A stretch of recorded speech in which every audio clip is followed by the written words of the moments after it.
안녕하세요. 사정없이 좋은 그림쟁이 서양화가 김수영입니다. 자, 오늘은 독특한 콘텐츠로 여러분께 한번 찾아와 보았습니다. 그림 경매 잘하는 비결 5가지. 뭐 별걸 다 한다고요? 요즘에 언택트 시대라고 그래가지고 야외에서 그림 전시장도 못 가지요. 또 뭐 어디 공연도 못 가지요. 그러니까 집 안에서 핸드폰으로 아니면 텔레비전으로 그림 갤러리를 많이 방문하면서, 더군다나 이제 요즘에 경매장이 많이 생겼어요. 일반 뭐 다른 이 소품이나 조각품 내지는 꽃 같은 것도 경매를 하지만 그림 경매도 상당히 활성화되어 있습니다.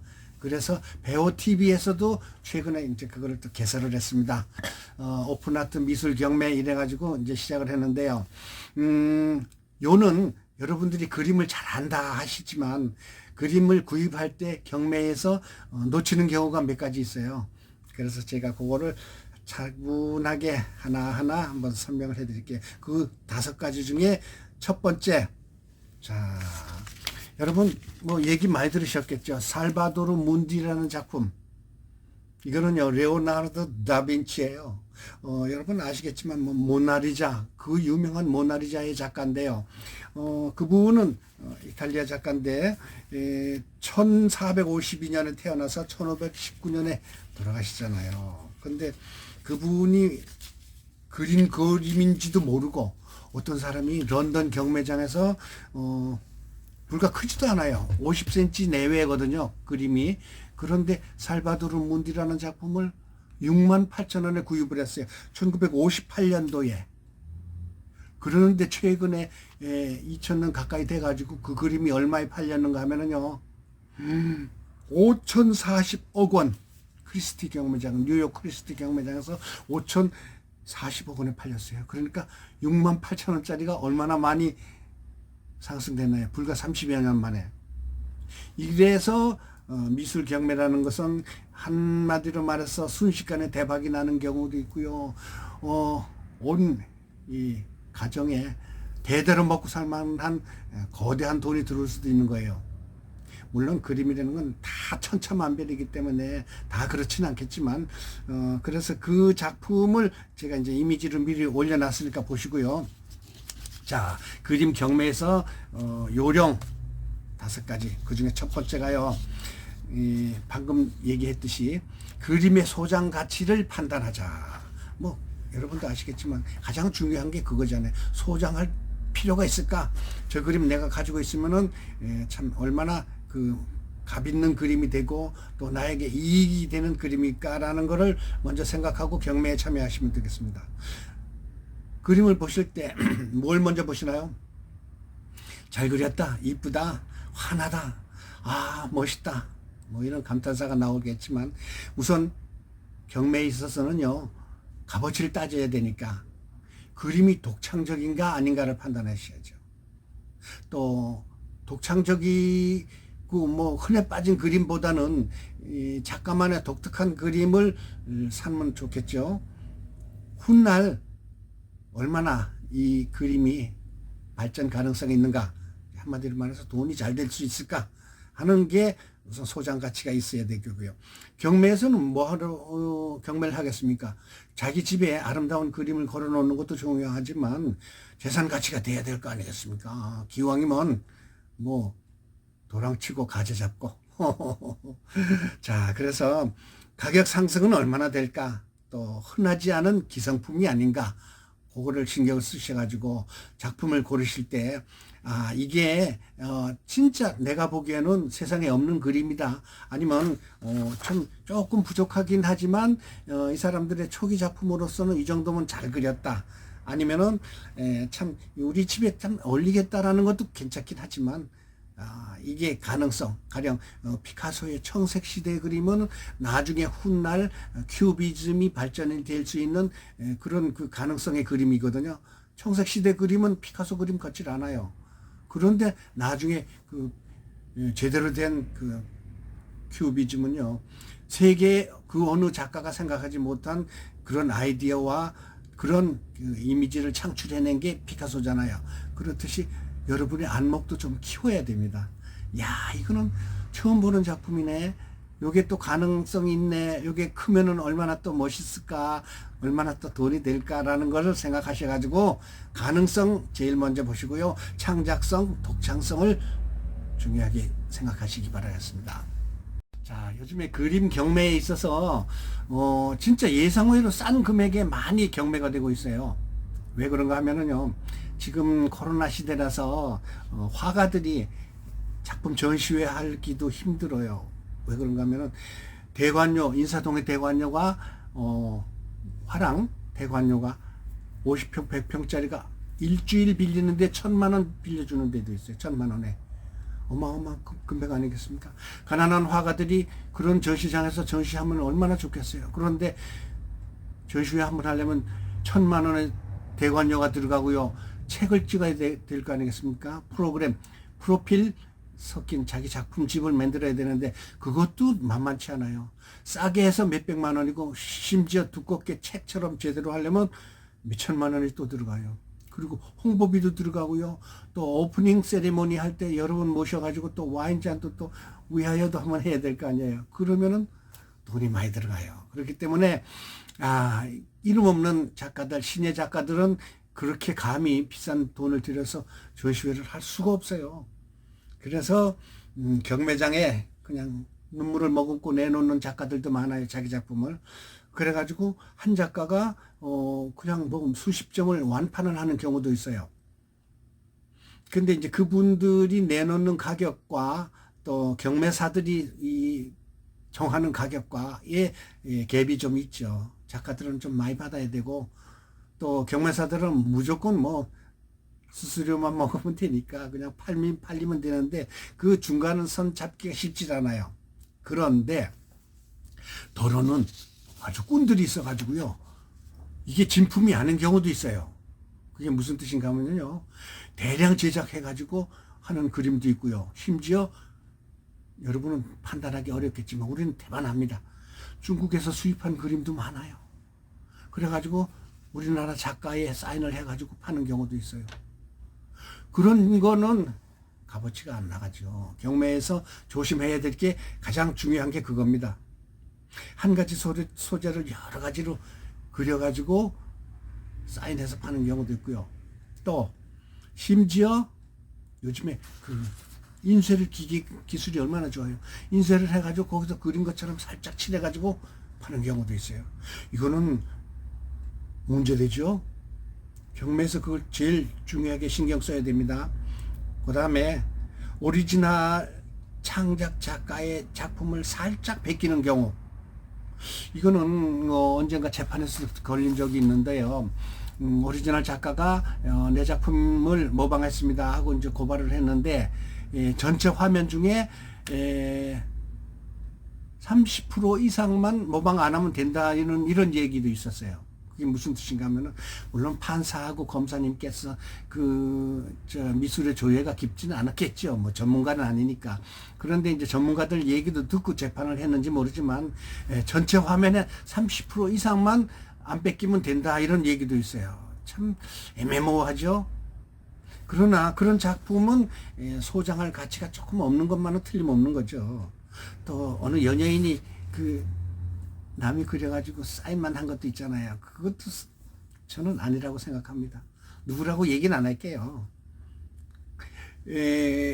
경매에 있어서 작가의 창작한 오리지널 작품인가에 신경을 쓰자 이거죠. 진품인가 가품인가를 거기서 본인이 판단하기 쉽지 않고요. 또 경매사들이 그걸 또 잘 모릅니다. 워낙 전문가들이 많기 때문에 그거는 참 판단하기 쉽진 않은데 훗날 크리스티 경매나 우리나라 K옥션 같은 데서 그런 작품을 이렇게 내가 비싸게 주고 샀습니다 하고 내놨으면 이거 가품입니다 하면은 얼마나 망신스럽고 부끄럽습니까? 요즘에 가끔 가다가 그 진품 명품에도 나오면은 진품인 경우에 우리가 우스운 게 진품이고요.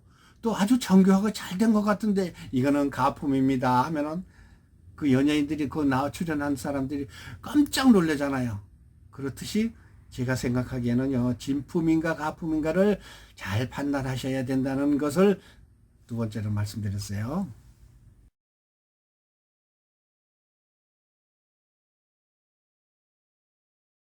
자, 경품에서 잘하는 요령 5가지. 그 3번째입니다. 자, 이번엔 뭔가 하면은요, 자신에게 도움이 되는 그림을 구입하라, 이런 얘기입니다. 물론 우선 재산 가치가 될 만한 그림을 찾는 거, 그 다음에 훗날 그 작가가 발전이 돼 가지고 세계적인 대가가 되는가, 아니면은 지금 현재라도 곧바로 참 호당 단가가 무지하게 상승이 된다든가, 주식 못지않게 그림 투기에서도 큰 돈을 벌 수 있는 게 경매에서 그림을 구입하는 거예요. 그런데 기왕이면은 자기 자신에게 도움이 되는 거, 요즘에 그 뭐 시중에서 많이 나오는 얘기가 있죠. 풍수지리설을 이야기하는 그림, 풍수 대가들이 이 그림은 반드시 재산이 되고 명예가 올라가고 신분 상승이 됩니다라는 그림이 있잖아요.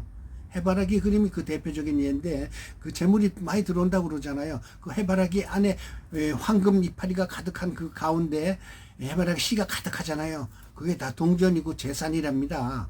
그 다음에 그 석류 있잖아요. 석류. 그것도 그 안에 무려 500개의 알이 들어있대요. 그 다 동전이거든요. 그 다음에 푸른 사과, 또 사과는 또 뭐를 의미하는 겁니까? 건강 100세 장수를 의미하는 겁니다. 그 다음에 또 두꺼비도 또 재산을 상징하고, 명예, 또 나이, 건강 백수 장수를 해요. 두꺼비가 오래 살잖아요. 아니, 저 거북이가 오래 살잖아요. 또 부엉새는 뭔가 하면요, 그 검사를 상징한답니다. 일본에서 부엉새 그림 잘 팔려요. 근데 이런 그림을 기왕이면은 구입하는 게 좋지 않은가 생각이 됩니다. 다른 뭐 작품성도 있어야 되긴 하지만, 기왕 우리 집에 걸어 놓는 경우에, 경매에서 구입할 경우에 그런 도움이 되는 그림을 하나 둘씩 걸어 놓으면은, 학생들 방에 그런 이 부엉새를 걸어 놨다가 나중에 또 검사될 줄 모르잖아요. 그런 희망이 있는 그림을 구입하시라, 이런 얘기를 말씀드립니다. 자, 그림 경매 잘하는 비결 5가지. 그 4번째입니다. 자, 보석을 찾자. 쓰레기 중에서도 보석을 찾는 방법이 있고요. 그 다음에 허접한 작품인 경우에서도 보석을 찾을 수가 있습니다. 저는 가끔 가다가요, 저 동묘 있잖아요. 그 벼룩시장을 가끔 가는데, 거기에도 그림이 많이 나와요. 그런데 좋은 그림은 아침 일찍 가서 문 열고 그 사람들이 좌판을 벌리기 전에 딱 나타나서 얼른 찾아야지, 안 그러면 좋은 그림이 나타나질 않아요. 있질 않습니다. 물론 허접한 그림, 뭐 그냥 걸어놓기 귀찮아가지고 쓰레기로 버린 그림을 주워다 파는 경우도 있지만, 그 중에는 가령 이중섭이나 박수근이나 초창기 때 그림을 나오는 경우도 있어요. 그거는 아무도 몰라요. 근데 경매에서도 역시 마찬가지입니다. 신예 작품들이 많다고 그랬잖아요. 아까 인사동에서 전시회를 하지 못하기 때문에 이제 나오는 경우인데, 그 신예 작가가 초창기 때 그냥 정말 라면 박스 한 박스 하고 바꾸는 경우도 있고요, 그림을. 그 다음에 심지어 병원 비루다가 쓰는 경우도 있어요. 그러니까 참 이 불쌍한 화가들이 예술의 길은 참 쉽진 않겠지만, 그 고난의 스타트가 초창기 그림 아니겠습니까? 그런 그림을 볼 줄 알아야 돼요. 물론 그 화가들마다 자기의 그 장르를 평생 고집하는 경우도 있고요. 또 아까 잠깐 얘기했듯이 피카소가 청색시대 그림이라는 게 있잖아요. 청색시대는 푸른색 계통이 많아요. 요 뒤에 그림 아시죠? 여기 어딘가 하면은요, 산토리니예요. 산토리니가 어딘가 하면은 그리스에서 가장 지중해의 아름다운 섬인데요. 유럽 사람들이 죽기 전에 꼭 가보고 싶은 곳이 참 산토리니 섬이랍니다. 저렇게 하얀 건물에 파란 지붕이 있잖아요. 그 얼마나 아름답습니까? 또 푸른 파도와 푸른 하늘과 매치가 돼가지고 보기만 해도 고급스럽고, 참 와인잔 하나 기울이면 얼마나 행복하겠어요. 두 애인이 같이 가가지고. 그런데 그림도 역시 마찬가지예요.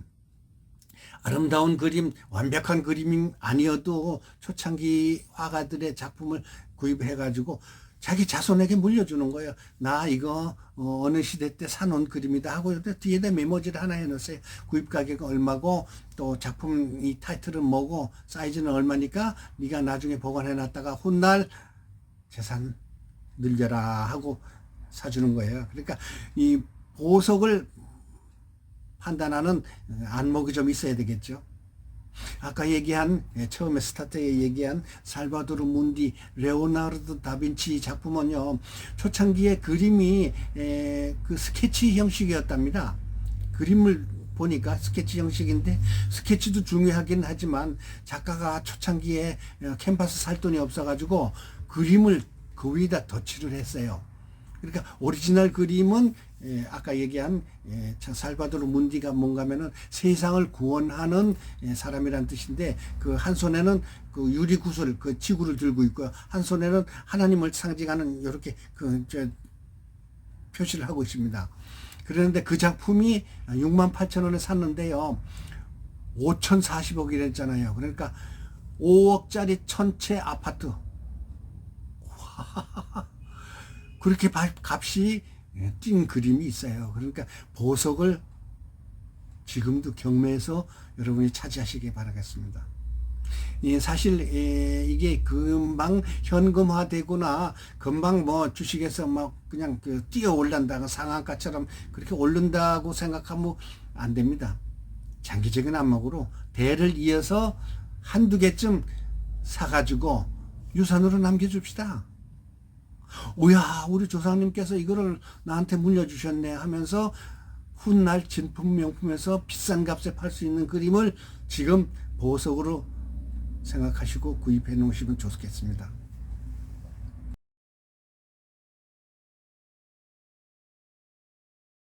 자, 그림 경매에서 잘하는 비결 5가지, 그 마지막 5번째 순서입니다. 자, 경매에서 보석을 찾는 것도 중요하고 또 내가 예술을 사랑하기 때문에 또 예술과 같이 하는 아름다운 인생을 겪는 것도 중요하지만 그림 소장은 행복의 소장이다라는 말씀을 드리고 싶어요. 자, 우리가 세상살이에서 얼마나 힘들고 고달픕니까? 더군다나 코로나 사태로 인하여 점포 임대라고 쓴 가게가 골목마다 거리마다 흔해 빠졌잖아요. 그러면 그 소상공인들이 얼마나 힘들었겠습니까? 또 그거 말고도 하루에 서울 시내에 거의 30명이 자살한대요. 참 슬픈 비극이죠. 이런 참 비극 속에서 살아가는 시대인데 그림 하나에다가 자기의 감정 내지는 감성을 한번 부덩덩 빠뜨려 봅시다. 그게 무슨 뜻인가 하면요. 야, 참, 이 뒤에 그림을 봐도 내가 사실은 크루즈 2, 3천만 원짜리 크루즈 여행을 못 하더라도 마음속에 저런 그 아름다운 산토리니를 가봤다는 생각에서 참, 저 계단에 올라가면 맑은 공기가 흐르고 또 아름다운 우아한 참 행복한 사람들과 같이 거닐면서 그 발코니에서 아름다운 지중해의 이 향기를 맡으면서 고급 식사를 한다고 생각하고 있어요. 마음속이 행복해집니다. 저 뒤에 이제 나비가 날아가는 참 꽃이 널려 있는 들판에 그것도 아름다운 미래를 상징하는 그림인데요. 참 저 풀밭 위에서 사랑하는 사람과 우아한 와인잔 한 잔, 막걸리라도 어때요? 마음속에 그런 그 풍경 속에 자기 자신이 들어가 있는 거를 생각하면은 그게 바로 행복인 거예요. 그러니까 한마디로 마음의 여유를 갖는 생각으로 그림을 사자 이런 뜻이죠. 아침에 참 고달프고 좀 직장에 나가서 힘들고 오늘도 하루를 어떻게 운명과 싸워야 하는가라는 참 막막한 세상에서 저 그림을 보고 자 행복하다. 저런 속에서 내 정신세계는 살찌우고 있다. 내 정신세계는 아름다운 속에서 인생을 살아간다. 이렇게 생각하시면은 행복한 그림이 되고 행복한 그 경매 그림 구매가 됩니다. 참 이 꿈 같은 얘기인지도 모르지만 저는 그림 한두 점 꼭 사라고 권해드리고 싶어요. 사실 외식 한번 하는데도 몇만 원이 들고, 또 여러분 가정에 가구 있잖아요. 가구, 비싼 가구 샀다 하면 중고품 아니에요. 그렇게 되면 그거 어디 가서 팔아? 그냥 결국 이 동호회 가서 신고해가지고 싸구려로 팔아야 되잖아요. 그냥 처분하는데도 돈 들잖아요. 그렇지만 그림은 이건 영원히 자손 대대로 보관하는 거예요. 그러니까 아름다운 그림, 행복한 그림, 인생을 아름답게, 세상을 아름답게 그림 경매에서 그림 하나 싸놓으세요. 배호TV에서 너무 홍보를 했나요? 어쨌든 저는 예술가로서 그림이 없는 집은 삭막한 주인이로구나. 좀 섭섭하게 말하면은 졸부로구나. 예술도 모르고 인생도 모르고 우아함도 모르고 사시는 삭막한 분이로구나, 이렇게 생각을 하거든요. 여러분 아름다운 그림 몇 점 소장해 가지고요, 자녀들에게 인생을 키워주시고요, 아름다운 가정을 꾸려 나가시기 바라겠습니다. 감사합니다. 요 구독 눌러주시고요. 매주 화요일과 금요일 오후 6시 7시에 배호TV에서 그림 경매합니다. 여러분 구경하셔도 좋고요, 그림 구입하셔도 좋습니다. 감사합니다.